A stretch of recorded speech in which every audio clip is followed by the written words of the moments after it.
I remember when South Park came out in 95 and Simpsons was still at its peak. That's like season 7 of The Simpsons. So it was still like this. And I'm one of these people, like, I just pick one. I was like, I'm a Simpsons guy. I will not watch South Park. I'm a Seinfeld guy. I'm not going to do Friends. I'm a Star Wars guy. I'm not going to do the thing with the little people with the hairy feet that Connor loves. That's my policy. The Ewoks? The Lord of the Rings. The Hobbits. The Ewoks are in Star Wars. I know they're in Star Wars. But wait, what did I do last week? What did Call I yourself say? a journalist, Sage. Oh, last week. Transformers robots in the skies. Ewoks are part of the George Lucas universe. Yes. I know. That's why I didn't understand. I'm like, are you crushing them? They're in the movie. What are you doing? No, okay, I'm gonna. The Hobbits were little people with hairy feet that I know. they were getting the ring to go to the thing. I know. With the other guy and the bearded guy. And You're welcome. all right, people, this is Actual Friends, and there's a few strange things happening today. You may note, if you're looking, not only is Russell Brand finishing chewing lunch as we begin the program, because that's how we roll here, but Sage Steele and I are in the same studio. I know we're supposed to look at our cameras, but wait, can you see? Look at this. We're gonna cross the streams. You're not supposed to cross the streams.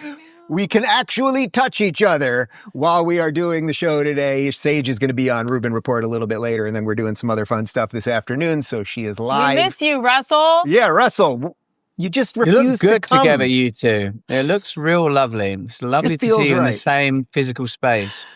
And you know, she's engaged to a Dave, so anything could happen. This feels great. It feels right. It feels right. Russell, how are you before we get to it? I'm pretty excited. I got invited to a pretty glamorous wedding recently that I'm pretty psyched about attending. My mother and mother-in-law are staying in our house at the moment, so I don't really leave this room. I've been here since last week. Wow, your mother and mother-in-law at the same time. Was that intentional? Man. What's going on there? Yeah. I mean, it's very much the crack and heroin of the family visit world. Oh, wow. This is the Russell Brand about to fall off the wagon episode. Yeah, it's Hopefully a speedball. It's a speedball of family. Well, I am glad to be with you guys as always, but particularly right now because we all just heard some terrible news just within the last half hour. A guy who, as much as anyone else, maybe defined my childhood, Hulk Hogan, passed away about an hour ago. It sounds like it was cardiac arrest. He was 71 years old. We don't have to do his bio. Everyone knows, like, true living legend. I want to throw up a picture real quick. This is from 2018. He gave a talk for about 30 people at Peter Thiel's office, and I was invited. And I got to spend an hour just with him and Jimmy Hart, and everything about him was larger than life. Sage, his eyeballs were bigger. Like, that's what I kept thinking. His eyeballs were huge. Everything about it, but he was so great. He had this funny thing that he talked about, how he was always caught between being Hulk Hogan, the character, and Terry Bollea, the man. You know, when you listen to him speak when he wasn't in character, he was very, very soft-spoken and very calm and thoughtful. And then he'd be like this, brother, and I'm going to choke you out, brother. And that he always struggled between those two things in life, depending on what people wanted out of him. And then before you guys chime in real quick, Sage and I were literally sitting next to each other about a half a year ago at the big Donald Trump rally at MSG, and I took this video when Hulk Hogan came on.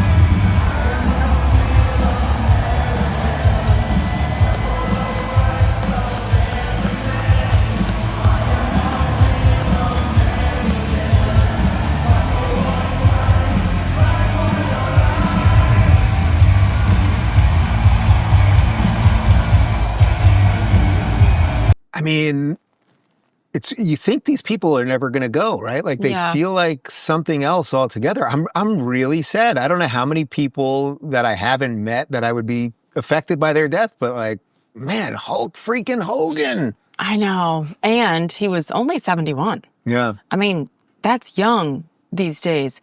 When you described him with the eyes so big, it took me back. And I guess I hadn't thought of him that way, like part of your childhood, but he was. He was part of our childhood. That was the introduction to wrestling for most of us, right? Wasn't it Hulk? I mean, after that, I'm sure there's a ton of characters that recognize their name, but Hulk Hogan he's the OG. He's the GOAT. WrestleMania 3, him body slamming Andre the Giant. Like, that is the iconic moment of it was the WWF at the time, now WWE. Yeah. You know what's so interesting, too? Again, you talked about being in character, and we see all kinds of people in the public eye who struggle with that, right? And then when you flip that switch on, it's amazing. So he came off that stage that day when we were sitting there at MSG, kind of in awe, yes, of him, but like I was looking around at the 18,000 people, everybody on their feet for him, because he probably represents childhood to them as much as he does for us. And then I was downstairs, kind of backstage afterwards, and I was shocked and I was sad actually to see him physically struggling to walk. He was there with his wife and someone else, and he wasn't making much eye contact with anybody. It feels like he very much was in pain. I don't know if he was suffering from something else. When you treat your body like that for all those years and you're literally throwing how much did he weigh? 280, 300 pounds of muscle around for all those years, you're going to get hurt. But I don't know. It shocked me to see that guy on the stage and a couple of minutes later, almost unable to walk, Dave. Yeah. I remember at the little talk that he gave at Teal's office, he told us all the surgeries he had, and it was insane. It was like 5 minutes of like 4 hip surgeries, 3 shoulder, like everything. His fingers had all been reconstructed, just everything. Russell, what do you think about the kind of public-private part of it, that he had these two things that in some ways, I don't know if they were in conflict with each other or just we're all part of that, the public-private thing? Yeah, he straddled those two worlds in a way that kind of preempted the way that entertainment and politics would merge. It was you that first drew my attention, Dave, to that Mr. McMahon documentary that talked about Hulk Hogan some, because he's perhaps the pivotal and defining figure of certainly at least one of the eras of professional wrestling. And now everything is kind of like professional wrestling. Everything is amplified, theatrical, kind of conflict-oriented content. And yeah, like you said, you saw him on a stage waving a flag, then you saw his body broken backstage. And he was at the RNC in Milwaukee, and you know, as a sort of former Hollywood liberal, I kind of winced a little that Hulk Hogan was the defining celebrity. But then live, as I was watching it, I thought, what? And George Clooney's really cool? Right. Is that what it is? That Hulk Hogan's not and George Clooney is? No, it's all just people kind of doing their pantomime in order to sell their ideas or to sell the idea of a particular party. There's something more explicit, I suppose, about the kind of the wrestler and the enormous and overt pantomime character that came from him. God rest his soul.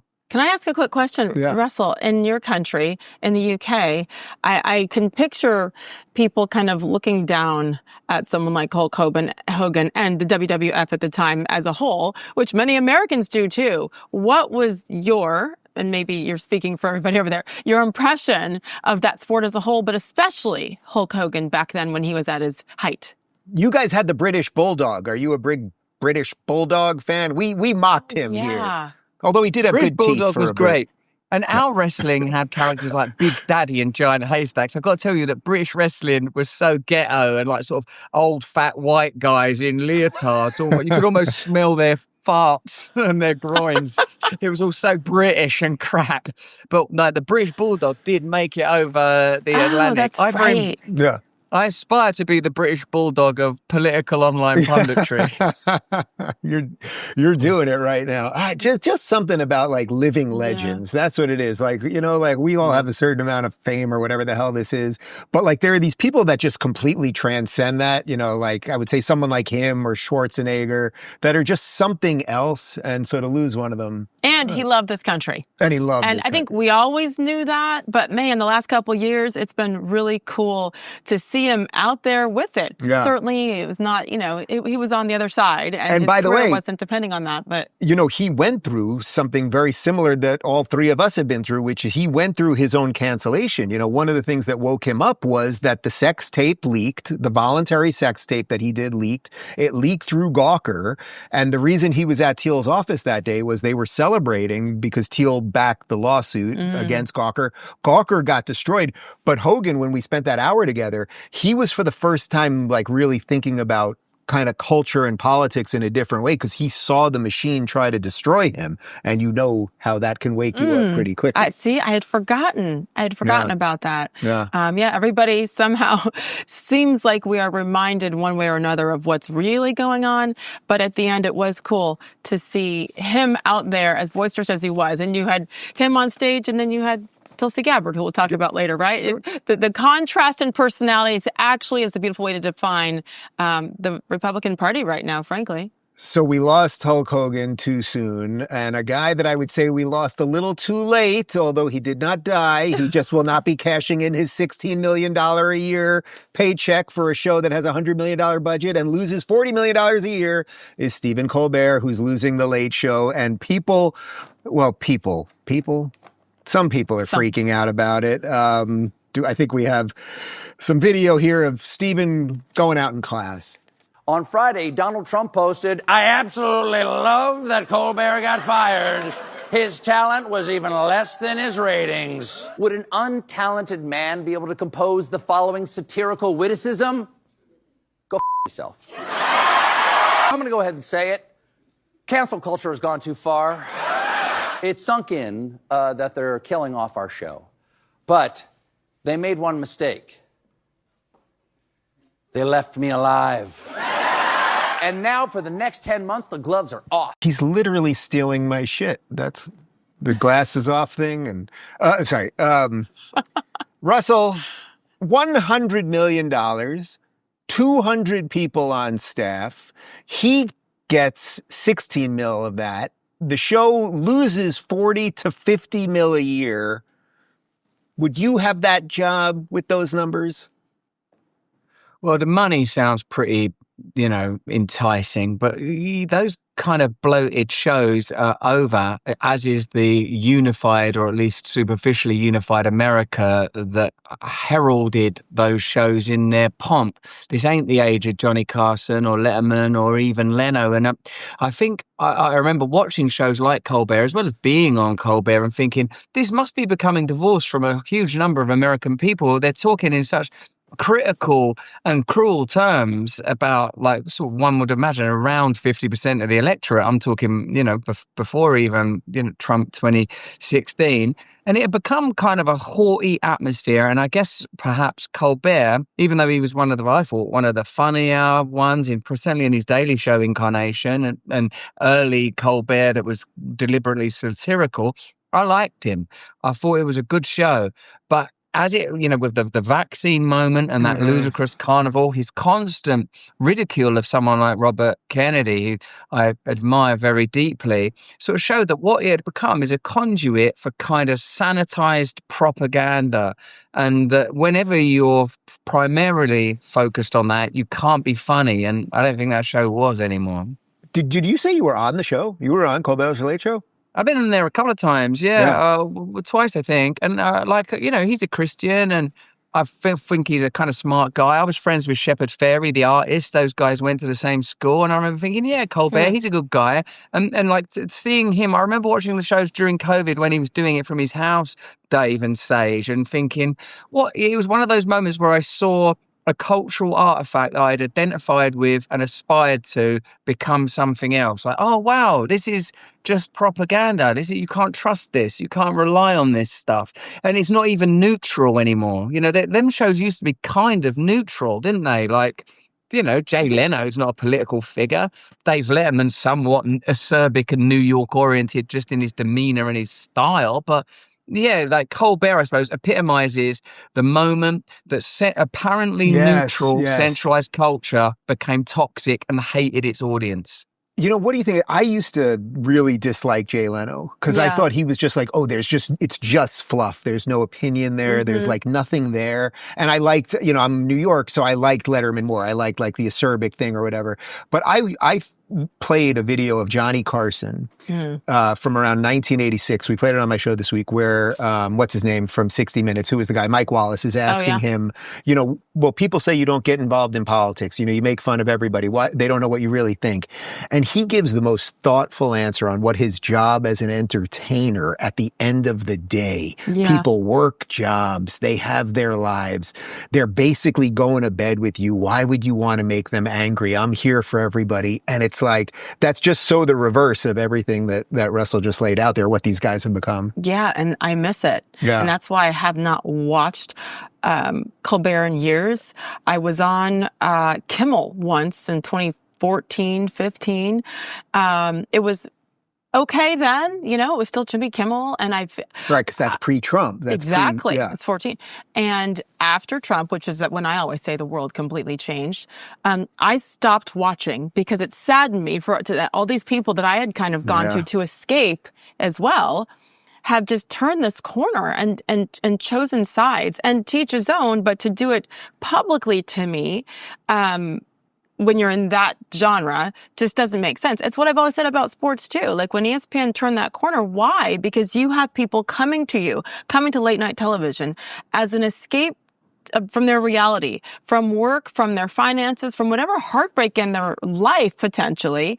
And this is where they come. And now it's not just divisive. It's actually hateful. It's actually sick, the way that it turned. So I have no sympathy. I feel like it's a long time coming. And also, he still has another year to cash in the $16 million. Russell, what do you sort of alluded to this, but what do you think about like the financial part? You know, you come from the Hollywood world. Sage comes from the sports broadcasting world. Like legit, you guys were legit in the machine. The idea that the machine gives $100 million to something that loses 50 and that he'd be ungrateful on the way out just seems, as someone that's been outside of that forever, just seems complete. Oh, there you are. Hey. Look at you two, you big stars. Long time ago. Yeah. I was allowed backstage at something once. I don't know. But what do you think about that? Just like the financial component of this. It's kind of disgusting, and it shows you what an extraordinary amount of revenue must have been generated, and it's impossible not to immediately recognize that the reason he was willing to go out dressed up as a syringe with dancing vaccines is because Big Pharma funds those networks. That is an economic model that doesn't even make sense with the most rudimentary understanding of profit and loss capitalism. They were losing money. Someone's earning an enormous amount of money. What is it we're participating in here? Power, soft power, creating ideas of what's sanctioned and what's not. And there were a few things I watched this week when I heard that. One was when the actor off of Homeland, Claire Danes, was talking about some of her research, and she talked about meeting people from the deep state, and the deep state seems super interested in influencing journalists, and Colbert shut her down. This year it was all about, the distrust between the administration and the intelligence world, and the intelligence community was suddenly kind of allying itself with journalists, which usually they're not. How long ago did you start shooting this season? And I was really, again, sort of surprised when I've seen him talk about Bobby Kennedy, because Bobby Kennedy is, for one thing, a Kennedy. So it's another thing, he was a lawyer standing up against Monsanto and sort of, environmental causes. And it's like a kind of, I don't mean literal New York native, but a cultural New York native. And that something like that can be derided and ridiculed shows you that what they do is they rationalize destroying anti-establishment voices. Indeed, my own coming to, sort of at least being sort of sympathetic to Trump and MAGA was watching how shows like Colbert treated him and were willing to bundle together Trump with absolutely everyone who supported him, and how reductive and ironically how racist and prejudiced that perspective became, given what they say about Trump supporters. What do you think on the like sports side with the budgets and everything else? I mean, we see ESPN going like this. We see the rise of Outkick. We see the rise of Barstool. Obviously, they're not doing the exact same stuff, but just that this budget thing with all of these people who also, many of them will be replaced by AI, like it doesn't really make sense anymore. We've been building to that for a long time. Honestly, I think when Pat McAfee was signed at ESPN a couple of years ago, I think he's making $18 million a year and brings his team and his staff, and they're all doing great. Is it affecting ratings? Is it worth it from a business perspective? I don't know what those numbers are. Stephen A. Smith just reportedly got a $100 million deal. He also works his butt off and is all over the place. I and believe does he they bring say ratings back? Bet. Shut he up. got Do 100 mil. Bet. Yeah. Do not bring that up. That we will continue. Bet means cool. Yeah, you're right. Yeah, cool. For those of you that will go right over your head. I'm a capitalist. I absolutely believe in getting as much as you possibly can. Go for it. How about a sports analogy with Alex Rodriguez 25 years ago when he was coming from Seattle to the Texas Rangers in 2000 for $250 million. And we were all freaking out like, what? No one's worth that. Well, according to whom? How about ticket sales? Didn't end up bringing a World Series there, but I think, they got rid of him before the contract was over, right? But who are we to dictate what you are or are not worth? At the end of the day, if the dollars add up, well then market value says you are worth it. In this case, it didn't add up and it was an issue. And that's when, by the way, when you know that, because we know when it's not adding up, right? If you're the person receiving that, I've never been on the end of that for sure, but we know it. And so therefore, how about some gratitude? How about some humility? And especially because it isn't just you that's going to be out. It's a 200-person staff? Yeah. I had no idea it was that big. Wait, I love that you said that. Russell, did you watch the Larry Sanders Show with Gary Shandling on HBO? Did you watch it by chance? It's a masterpiece. A masterpiece. I just a month ago watched the pilot episode, and in the pilot episode, did you watch the show? No. So it's a great show where Gary Shandling plays Larry Sanders. He's a late night host, right? And he's dealing with all the neurotic craziness of all that. But in the first episode, his ratings are tanking. He's losing advertisers, so he has to do a live commercial read, like we all have to do now these days. He has to do a live commercial read for a weed whacker. And the whole episode is about his internal struggle. He wants to keep his show, but he knows the ratings are down. He doesn't want to sell out, and he doesn't want his employees to lose their job and deal with all of the internal tumult around that versus somebody like Colbert who had $100 million budget making 16 himself. And now he's telling, the network to basically go kiss off. Yeah, that's a lot of interesting entitlement right there. And it is, I suppose, it's economic. And not only is it really the end of Colbert, it's the end of those institutions, as he himself said, it's not being replaced. But what we are all participants in is the diaspora of centralized media. Me and Sage have literally worked from. You were in the first wave of this with Young Turks, and it's just spreading wider and wider and wider. And the center cannot hold. There'll be more of this kind of thing. How can you justify paying Rachel Maddow or whoever it is at Fox? It won't be confined to the sort of neoliberal left. It will be everywhere. These institutions, but people are trying to hold them together, but the economics don't work anymore. So this is like the Napster of late night. Doesn't it also feel like a little embarrassing? Imagine if you were hosting a show that was purging that much money. Wouldn't it feel embarrassing to you? Like, I'm so proud that I run a tight operation here that is profitable. It makes me feel better about what I do. But the idea that you just be cashing in a check every week while the company is just getting crushed, and then it's like that on the way out. I wonder though, is it over? Like, I have heard people say Jimmy Fallon is our only hope. Like he toes the line a little bit better than the others. Otherwise, who is out there? Like, is this, Russell, what do you think? Is this, in your opinion, like this whole genre, the whole late night thing that we fell in love with 100 years ago? Is it salvageable? Yeah, it's over. No, I don't think it is. I think it's the sort of, late night Napster. The model's over. They'll have to reformulate the model. The market won't work in the same way anymore. And I think that... So just don't be hateful? Don't be divisive? Like, don't pick a side?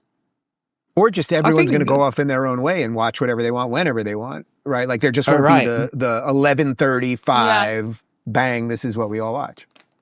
it probably shows that there is room for shows like ours to include more conversation about entertainment, to be lighter in tone, that we're not in the early sort of explicitly, overtly, continually political phase, that, you know, that it can be more lifestyle, because that job isn't being done anymore by the culture, because everything is political. Sport is political, news is political, entertainment is political. So now political's baked in. So you're going to go to somewhere that's, you know, you're going to find commodities that don't hate you increasingly. And I think that'll happen with consumer goods, entertainment. There's no reason for mass centralized entities in the same way as there once was. And this is, like, I guess, one of the markers. And that's a perfect segue to the next story that I wanted to hit, which is that completely connected to this, I think. If you create good things, the money does show up and the audience is there. South Park, how many seasons of South Park now? They've got to be in their 20-something. Someone will get me the number. They have just listened to, it's 30? Yeah, so I was they in have college, just 30s. listened to, yeah, oh, right. I think it was 95. This is season 30. Holy shit. And Simpsons is like 76 years before color television. But listen to this. They have just re-signed South Park Land's $1.5 billion streaming deal with Paramount Plus. Trey Parker and Matt Stone are going to get $1.5 billion for basically for 50 episodes, 10 episodes a year for 5 years. And it's $300 million per year, and shifts the full streaming rights to Paramount Plus. You know, a lot of people are saying there's some weird connection here between this and the Colbert thing, because that is the parent company of CBS. But the point at the end of the day is South Park is still edgy. It's still irreverent. My guys are still showing me clips before the show. I'm like, Dave, this is actually funny. And that's not what Dancing to Vaccines is. They're geniuses. Trey Parker is like a straight up genius. Like, when he's dead, people will talk about him the same way you might George Carlin or any of our political heroes. And the way that political comedic heroes, excuse me. And I would say that the way they've done it is they've been absolutely authentic. I think sometimes that came from like a video VHS cassette, just that 5-minute long Christmas episode. Yeah. And from that, unfolded that entire universe. There was billions and billions of dollars packed into that, like a sort of the nucleus of that initial commodity that they created. They've always stayed true to comedy. They've taken risks. There've been missteps. At least I've not always agreed with everything they've said. That doesn't amount to missteps. It just means I don't always agree with them. But they are always serving comedy. They serve comedy first and foremost. And anyone that's loyal to what they believe in, it's like being devoted. I think they're peerless geniuses when it comes to it. Simpson declined enormously. Yeah. South Park continues to sort of find new edges, and the way they do that is by sometimes being disgusting, by being awful, by challenging taboos, and they know that they're comedy. And further, they're not trying to be something else.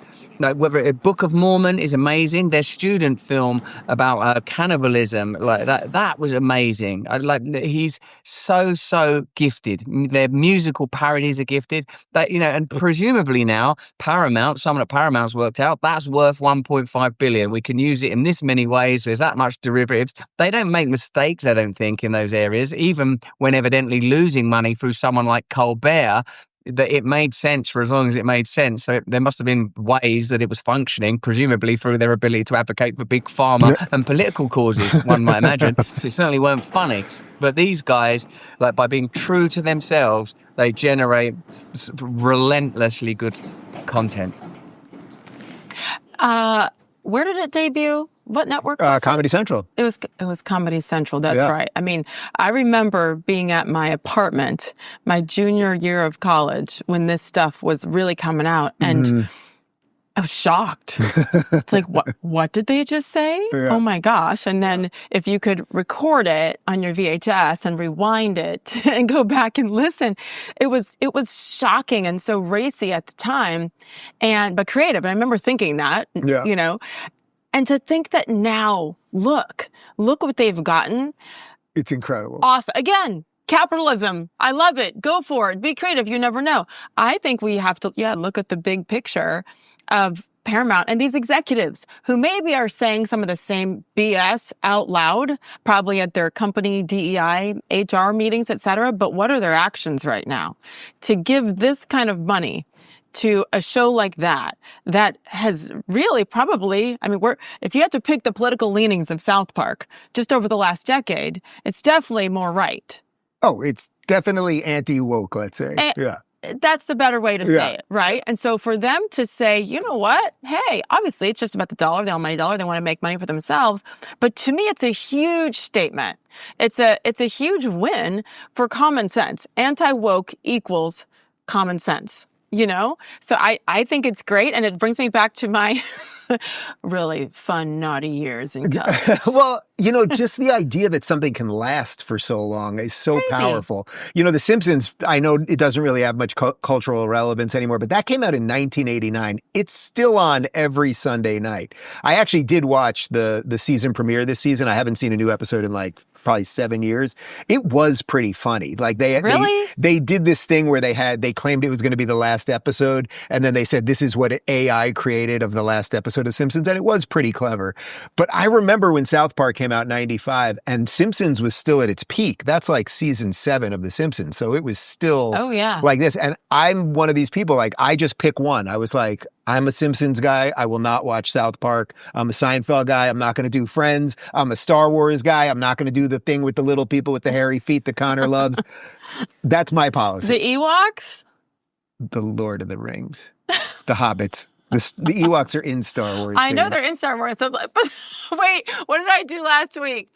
Call yourself a journalist, Sage. Oh, last week.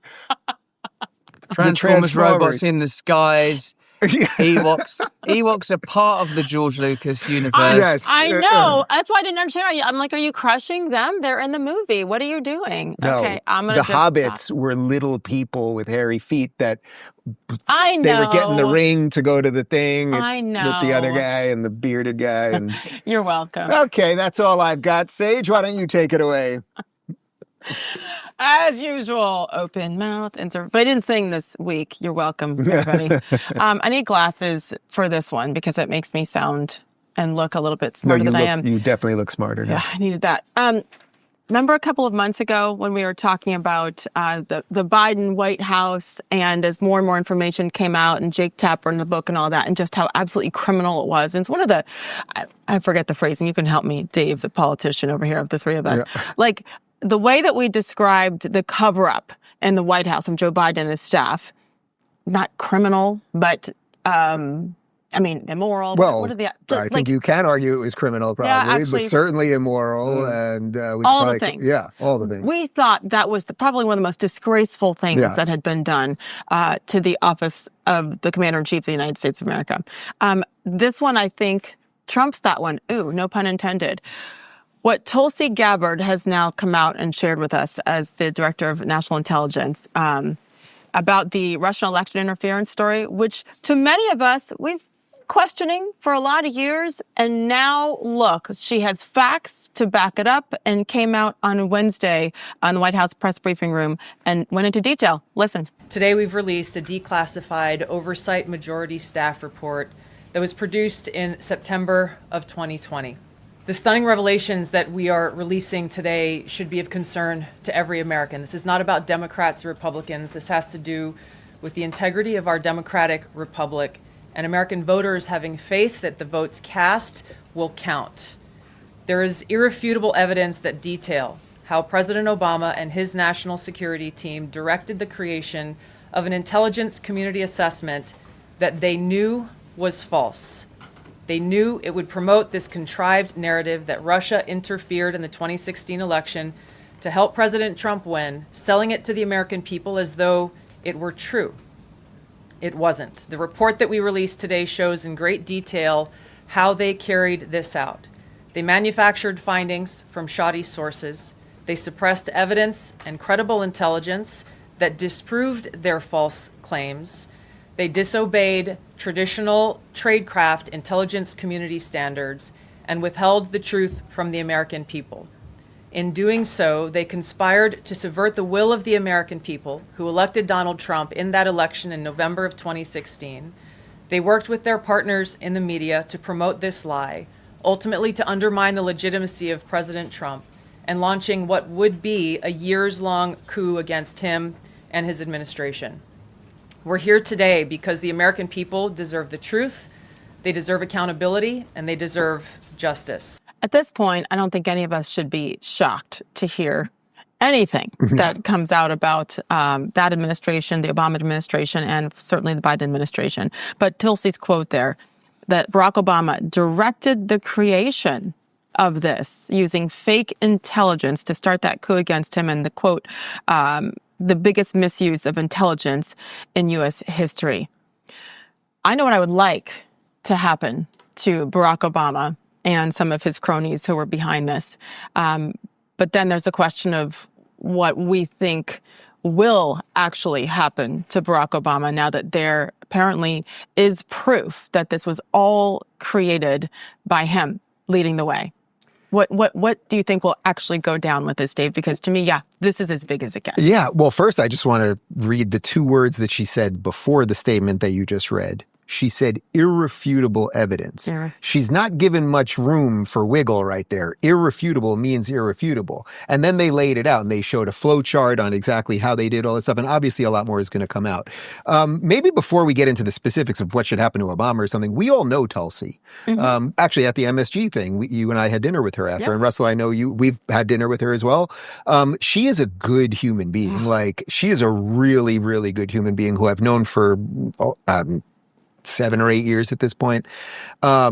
I feel the same way sort of a few weeks ago when a lot of people were attacking Dan Bongino because he wasn't doing things as it relates to the Epstein files that they wanted. It's like, I know this guy and I can't say he's never lied or not lying or something like that, but I know him to be a good human. So I feel the same way about her here. The idea that she's somehow, I saw people going after Caitlin Collins on CNN concocting this thing to get back in Trump's good graces or the rest of that stuff. Like, I think if nothing else, people need to get past that. There is just no reason to think that Tulsi is not doing what she thinks is right and truthful here. No, she couldn't. Yeah, I mean, and she couldn't. Like, how would you get away with it? Yeah, and when you say irrefutable evidence, what's the next question? Let me see it. Like, eventually everybody will probably be able to see this. And so there's no reason. And, oh, by the way, she needs to have probably second to the president, the most amount of security, she and J.D. Vance, right, of anybody, because she is digging deep on this and unearthing things that the Obama administration and the Biden, et cetera, Hillary Clinton for sure, thought would never, ever come up. And here we are. So she is taking a risk by taking on the job in the first place. Yeah, like, Russell, all this was there. Russell, you want to talk about her for just a second? Because I know you know her pretty well too. And I think it's, because in that we have a little inside knowledge of the person, I think that probably adds a little color that people won't get on, CNN or whatever. In the kind of theatre of this administration and this term, having Tulsi Gabbard not unveiled, but sort of unleashed at this point is certainly good theatre and good timing. A point when there's been the conversation that's emerged around events in the Middle East, the conversations that have emerged about ongoing funding of war, the Epstein files, migration, all the complexities that emerge when a campaigning party move into government. To be able to have Tulsi Gabbard step to the forefront with her evident dignity, elegance and competence and say irrefutable evidence, corroboratable, demonstrable facts that the Obama administration, the Biden administration have been manipulating information, lying. To have a sort of a new dimension to that is really very, I would say, helpful for the government, helpful for people that might feel a little despondent and concerned around the Epstein files, and for people just personally that felt disappointed because Barack Obama and what he represented for a minute seemed so wholesome and decent and inspiring, when we discovered, that's not who he is or what this is about. He's a Hulk Hogan politician. He's a composite. He's put together. It's a performance, and I think there's an argument that AOC might be the next Barack Obama, and that'd be a lovely thing to unpack at some point. That someone that sort of has so many perfect characteristics, in a way the perfect president, to find out about his imperfections is initially very disappointing, but then ultimately you want the evidence. And Tulsi Gabbard is precisely the kind of person to come forth because she's a service person, she's a veteran, she's decent, she's the antithesis of Barack Obama. She's what you want people in leadership to be. Can I say something else about her, which you definitely should talk about? Because in your interview with her, you talked about. Oh, wait a minute. I'm sorry. Was it you or Meghan McCain? Oh, it was Meghan. It was Meghan, Yeah, not you. I know what you were Okay. saying. Sorry, Yeah. I'm crossing up two things here. But in her interview with Meghan McCain, she talked about that her and her husband were trying to have kids, and it just didn't happen. And this is just in the last year or 2 years or something. And she talks about how she thinks God had another plan for her. And I couldn't help but think about that when she was up there. I was like, wow. So she accepted that there was another way. She wanted to have a family in that traditional sense. It didn't happen. It gave her the room maybe to do this, and maybe that is kind of God speaking to her or through her or something. Like she's doing something else now that maybe is important that she couldn't have done the other way. That's a great point. I'm glad you brought that up. And when I saw her at the podium yesterday, I took a deep breath just out of, our genuine love, the three of us, our love for her, and knowing what must have been going through her mind before she stepped out to that podium. What I would bet a lot of money on is the last thing she did before she stepped out there was say a prayer. That's who Tulsi is. That is what guides her. And that's why I love her as a human being who happens to have this role. Let's also not forget that she used to be on that side. Yeah, right. And I think that that can't be lost on us, that how difficult of a transition it has been for her from day one. But to get to this point, imagine what's going through the minds of Barack Obama and the people on the left who probably were friendly or at least have had several conversations. So I think this is a really tough spot for her to be in, but I'm so proud of her. And frankly, not just because we love her, because this is what needs to be happening in our country. Yeah. This is the stuff that has pissed off a lot of people. And this is the reason why people left the left and are done with the wokeism. This is why Tulsi is no longer a Democrat. It's because of these kind of things. So I'm grateful to this administration for encouraging her to go for it, go hard on this. Are there other things that are still out there? Epstein stuff? Absolutely. There are people certainly talking about the timing of this to make that go away. Who knows? Whatever. The point is this has to be exposed, and it is absolutely scary, devastating, sad, but scary to think that this is the lengths to which, at that time, a former president would go to stop Donald Trump. Russell, what do you think the answer is to Sage's original question of kind of, let's say that she does have irrefutable evidence. Let's say they really lay this out and it does fall at the doorstep of Barack Obama. Like, what do you think should happen? I mean, if we find out that a sitting president actually did what he is now accused of, what do you think should happen? And well, I guess, what do you think should happen and what do you think will happen if they prove it? I was talking to Marjorie Taylor Greene this week in DC, and she used the familiar phrase red meat to describe what the Epstein list represents is the idea that people in power are able to transcend consequences. There are sets of relationships that exist that go beyond, it's an interesting thing. And the fact that it may contain the exploitation of children just makes it as garish and awful as it's possible to imagine. This is the kind of more common garden variety of sort of DC corruption and manipulation and lying and deception. And I get the idea that Sage wants to throw someone in jail, and maybe that is kind of what you want. But I know that in a way there's an appetite to see consequences to the way that your country has been run and the way that American people have been lied to. And I feel like that sort of the Clintons and the Obamas somehow characterize that. And I feel that those are kind of names that we thought might be emerging in the Epstein files. I don't think people were like sort of getting super psyched about Donald Trump, an avowed and acknowledged playboy who gets accused of sex offenses as almost part of his campaign policy. I think it was the people that pretend that they've never done anything like that. Barack Obama and the sort of earnest, sincere, hand-wringing, yet somehow cool demonstration of a progressive America. Well, if that progressive is actually sort of, worse than anything Nixon did style DC skullduggery, then the consequences should probably be left to Sage, woman of steel. I mean, it's that military discipline in me. No, I just like Would you want him accountability. thrown in jail? Like, if they really had it, do you think that, Well, because it's two questions. It's one, do you think the system is capable of actually pinning someone on, pinning something on someone appropriately? That's one part. But then the other part is, okay, that aside, do you think what would you want to happen? When she says irrefutable evidence. Yeah. She's not saying that unless it's, to your point earlier, absolutely irrefutable. I think that it's going to come out. And you know what? This is just hitting me. The terminology is going to get me all screwed up. But Trump created protections, didn't he? Yes, himself, this is the for irony. the presidents. So he's not going to jail. Right. Like, it's not going to happen. And I get it. What punishment is out there then? I mean, can we just hang him from his toes at Guantanamo for 12 hours or so? Like, I don't know. And that sounds malicious. It sounds ugly. But no, I'm just saying that the intelligence aspect of this, it is so serious. Fine, you lose some credibility. I don't know, maybe you get a few less speaking gigs. You're still worth, over 9 figures.